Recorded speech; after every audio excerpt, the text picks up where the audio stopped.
Update کریں آپ کو کہ سندھ کابینہ میں رد و بدل اور قلمدان کی تبدیلیاں ہوئی ہیں، نوٹیفیکیشن اس سلسلے میں جاری کیے گئے ہیں۔ نمائندہ خصوصی سنجے سادوانی ہمارے ساتھ ہیں، ان سے مزید تفصیل جان لیتے ہیں۔ جی سنجے بتائیے۔ جی بالکل، سندھ کابینہ میں تبدیلی ہوئی ہے۔ صوبائی وزیر مکیش چاولہ کی سندھ کابینہ میں وزیر کی حیثیت سے واپسی ہوئی ہے، جبکہ صوبائی وزیر دوست علی رائمو کو صوبائی مشیر بنا دیا گیا ہے۔ مکیش چاولہ کو محکمہ ایکسائز دیا گیا ہے۔ شجیل میمن سے محکمہ ایکسائز کا قلمدان واپس لے لیا گیا ہے۔ محمد علی ملکانی سے محکمہ یونیورسٹی بورڈ کا قلمدان واپس لے کے محکمہ فشریز اور لائیو اسٹاک دیا گیا ہے۔ نجمی عالم کو کچی آبادی تک محدود کیا گیا ہے، ان سے محکمہ فشریز اور لائیو اسٹاک واپس لیا گیا ہے۔ سلیم بلوچ کو معاون خصوصی وزیر اللہ سندھ کی حیثیت سے پبلک ہیلتھ انجینئرنگ کا محکمہ دیا گیا ہے۔ جبار خان معاون خصوصی نے محکمہ خوراک کا جو قلمدان ہے وہ دیا گیا ہے۔ جنید بلند کو معاون خصوصی اسٹریویٹا تعینات کیا گیا ہے۔ لال چند عکرانی کو اقلیتی امور کا معاون خصوصی تعینات کیا گیا ہے۔ راجویر سنگھ کو انسانی حقوق کا معاون خصوصی تعینات کیا گیا ہے۔ قاسم نوید قمر کو انویسٹمنٹ اور پبلک پرائیویٹ پارٹنرشپ کا معاون خصوصی تعینات کیا گیا ہے۔ سندھ کابینہ سے جو سعید غنی ہیں، ان سے پبلک ہیلتھ انجینئرنگ کا محکمہ واپس لیا گیا ہے۔ شہزیل انعام احمد سینئر وزیر ہے، ان سے محکمہ ایکسائز واپس ہوا ہے۔ جام خان شورو سے محکمہ خوراک کا قلمدان واپس لیا گیا ہے۔ محمد علی ملکانی سے محکمہ یونیورسٹی بورڈ کا قلمدان واپس لیا گیا ہے۔ اس طرح مکیش چاولہ کو ایک دفعہ پھر ان کی سندھ کابینہ میں واپسی ہوئی ہے۔ صوبائی مشیر تھے پہلے بابل خان بھائیو، جن کی گاڑی سے شکارپور میں اسلحہ نکالا تھا، جس کے بعد سندھ حکومت سے ان سے استعفیٰ لیا گیا تھا، لیکن ایک دفعہ پھر انہیں سندھ کابینہ میں مشیر تعینات کیا گیا ہے، جس کا نوٹیفیکیشن جاری ہوا ہے۔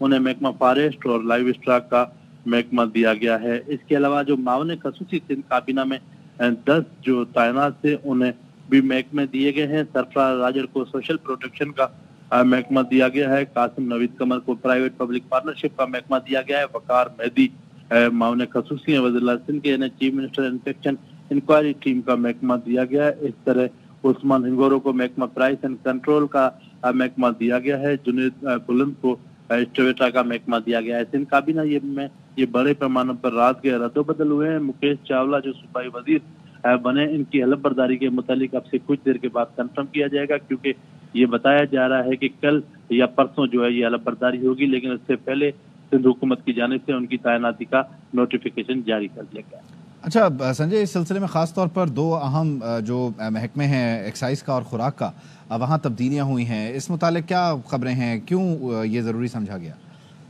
دیکھیں، جو محکمہ public health engineering Saeed Ghani سے واپس لیا گیا ہے، اس متعلق ذرا یہ بتا دیں گے کہ سعید غنی کے پاس جو بلدیاتی محکمے ہیں ان کی ذمہ داریاں تھیں، ان سے اس لیے یہ محکمہ واپس لیا گیا ہے تاکہ ان کی ذمہ داریاں کسی ایسے شخص کو سونپی جائیں جو بہتر کام کر سکیں۔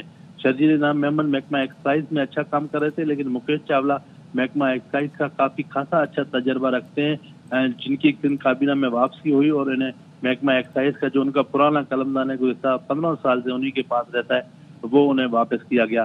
اس وقت محکمہ خوراک، کیونکہ سندھ جو ہے وہ جام خان شورو جس وقت بحران میں تھا، محکمہ خوراک اس وقت کو چلا رہے تھے، لیکن جام خان شورو اس وقت سندھ کے پانی کا مقدمہ لڑ رہے ہیں، جو انتہائی اہم مقدمہ ہے، جو ایریگیشن کے زیر آتا ہے، اور وہاں پر وفاق سے سندھ کے پانی کے ایشوز پر انہیں جو اپنے حقوق کی بات کرنی ہے، جس کی وجہ سے انہیں محکمہ آپاشی تک محدود کیا گیا، اور انہیں یہ کہا گیا ہے کہ آپ سندھ کے پانی کا مقدمہ لڑیں، جو وفاق سندھ سے 6 کینال پانی کے نکال رہا ہے۔ اس معاملے پر جام خان کو اہم ذمہ داریاں سونپی گئی ہیں۔ جو مشیر تھے صوبائی کابینہ میں نجمی عالم، ان کو جو ہے وہ ان کی ناکامی سامنے آئی ہے، ان سے محکمہ فشریز اور لائیو اسٹاک 2 اہم محکمے واپس لیے گئے ہیں، انہیں صرف کچی آبادی تک محدود کیا گیا ہے، اور یہ کہا گیا ہے کہ وہ ان محکموں میں اس طرح پرفارم نہیں کر سکے جس طرح کی سندھ حکومت کو یا پیپلز پارٹی کی قیادت کو امید تھی۔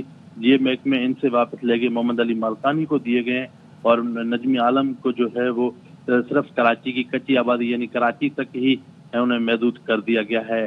اس کے علاوہ محمد علی ملکانی، جن کے پاس محکمہ یونیورسٹی بورڈز ہے، جس میں کراچی بورڈز کے بچوں کی تعلیم کے متعلق بھی اہم معاملات سامنے آتے ہیں، لیکن اب محمد علی ملکانی سے یہ ذمہ داری واپس لی گئی ہے، حالانکہ کراچی میں سندھ بھر میں جو یونیورسٹی بورڈز کے محکمے اس کے حوالے سے کوئی اس وقت کسی اور کو ذمہ داری نہیں سونپی گئی ہے۔ تو سندھ کابینہ میں یہ رات کے اہم تبدیلیاں کی گئی ہے۔ اس وقت بلاول بھٹو زرداری، اس کے علاوہ صدر مملکت آصف علی زرداری اور فریال طاہر